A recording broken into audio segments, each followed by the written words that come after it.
Hi everyone, and welcome to the 8-Bit Mechanic Show. My name is Mechanic, and today's show is sponsored by the United Auto Technician Group.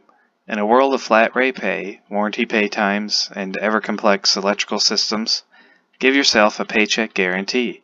Ask your employer to sign you up on your behalf or join individually. To learn more about the member plans and pricing, visit their website at www.uatg.org.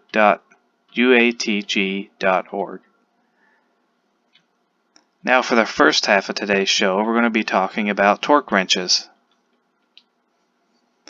A torque wrench is a tool used frequently by mechanics to ensure a bolt or fastener is torqued to the proper specification for the application it is being used for. Critical bolt torque examples are lug nuts and engine head bolts. Head bolts in particular require a certain torque sequence and may need to be torqued through several different torque ranges.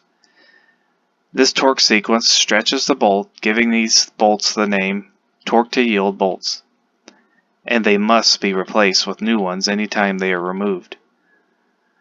Typically, smaller bolts or fasteners are going to require very little torque, requiring a smaller gauge torque wrench with a 1/4 of an inch up to 3/8 inch socket size. Larger bolts, as you might guess, will have a much higher torque specification and require a much larger torque wrench, such as a 1/2 inch or 1 inch socket size. Torque wrenches come in many styles. Flex head torque wrenches help get into those hard to reach places. And the fixed head torque wrench, click style torque wrenches, and digital torque wrenches. Or the beam style torque wrench that can be used to measure axle turning torque. Common torque units of measure used are Newton meters or foot-pounds of torque. Using a torque wrench is very important to ensure critical bolts are tightened properly, especially wheel lug nuts.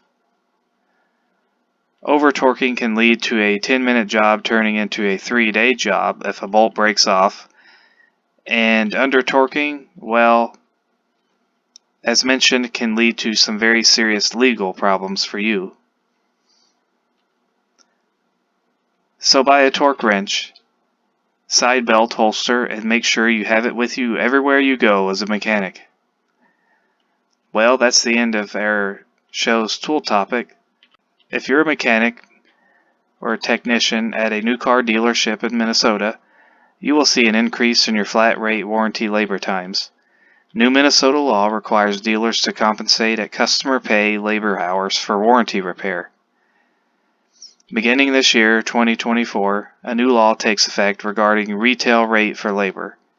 Minnesota Statutes 2022, Section 80E041, Subdivision 4. The law reads, compensation for warranty labor must equal the dealer's effective non-warranty labor rate multiplied by the time guide used for the dealer for non-warranty customer-paid service repair orders. If no time guide exists for a warranty repair, compensation for warranty labor must equal the dealer's effective non-warranty labor rate multiplied by the time actually spent to complete the repair order, and must not be less than the time charged to retail customers for the same or similar work performed. Well, this will be welcome news for the auto repair industry and a big step in the right direction. I mean, why should you get paid half of the retail labor on a job just because of who's paying for it? It's a very dishonest and unfair. These are the type of wage practices that keep new techs from entering the industry, simply because they soon find out that their hard-earned labor hours are being chipped away at every turn, either by manufacturer warranty or sloppy and dishonest shop owners. Well, that's it for the news in the auto repair industry. Next, for our last segment of the show, we have our Scotty Kilmer Conspiracy Theory of the Day. For the uninitiated, Scotty Kilmer is a quirky, old-school mechanic who gives his honest opinion about cars and offers practical advice on how to fix them yourself.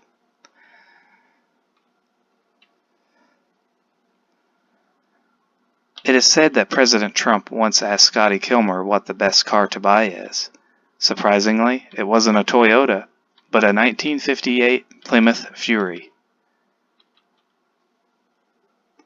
Well, that's the end of the show, and we hope you enjoyed and learned a few things. Keep on wrenching, my friends. Since I don't have an outro theme song for you, let's just play whatever is on the radio. Hope you enjoyed.